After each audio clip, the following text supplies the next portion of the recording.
तर नाशिकमध्ये आज ठाकरेंच्या शिवसेनेचे निर्धार शिबिर होणार आहे। उद्धव ठाकरे, आदित्य ठाकरे, संजय राऊतांच्या उपस्थितीत शिबिराचं आयोजन करण्यात आलं आहे। 15 विधानसभा मतदारसंघाचे शिबिर आयोजित करण्यात आलेले आहे। आधुनिक तंत्रज्ञान AI द्वारे बाळासाहेब ठाकरेंचं भाषण देखील होणार असल्याचं कळतंय।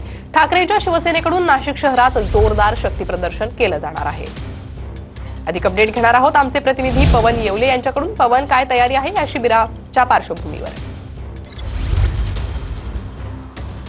नक्कीच राज्यात झालेल्या विधानसभा निवडणुकीनंतर उद्धव ठाकरे जे आहेत ते पहिल्यांदाच नाशिक दौऱ्यावरती येत आहेत। नाशिकमध्ये निर्धार शिबिराचं जे आहे ते आयोजन करण्यात आलेलं आहे आणि आपण सध्या ज्या ठिकाणी शिबिर होणार आहे त्याच परिसरामध्ये आहोत। या ठिकाणी जर बघितलं तर मोठी बॅनरबाजी आपल्याला या ठिकाणी बघायला मिळत आहे। खरं तर नाशिकमधील शिवसैनिकांमध्ये उद्धव ठाकरे यांच्या दौऱ्याची उत्सुकता असल्याचं बघायला मिळत आहे। विशेष म्हणजे या निर्धार शिबिरामध्ये AI पद्धतीनं बाळासाहेब ठाकरे यांचं भाषण जे आहे ते शिवसैनिकांना ऐकायला मिळणार आहे। या अगोदर 3 सत्रामध्ये हे शिबिर होणार आहे। यामध्ये वकिलांची फौज असेल, त्याचबरोबर शिवसेनेची टेक्निकल टीम असेल, ती पदाधिकाऱ्यांना कार्यकर्त्यांना मार्गदर्शन करणार आहे आणि त्यानंतर संध्याकाळी उद्धव ठाकरे हे संपूर्ण शिबिराला संबोधित करणार आहेत।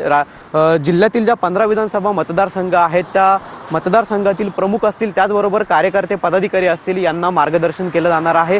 आगामी काळात होणाऱ्या महापालिका निवडणुका असतील, त्याचबरोबर स्थानिक स्वराज्य संस्थांच्या निवडणुका असतील, या निवडणुकींच्या पार्श्वभूमीवरती या शिबिराला आता विशेष महत्त्व जे आहे ते प्राप्त झाल्याचं आपल्याला बघायला मिळत आहे। मात्र पदाधिकाऱ्यांमध्ये जे रात्री होणार बाळासाहेब ठाकरे यांचं जे भाषण आहे त्या भाषणाकडे लक्ष लागल्याचं आपल्याला पाहायला मिळतंय। प्रणिता, नक्कीच पवन, या शिबिरासंदर्भात अधिक अपडेट तुमच्याकडनं घेत राहू। तुर्तास धन्यवाद या सविस्तर माहितीसाठी।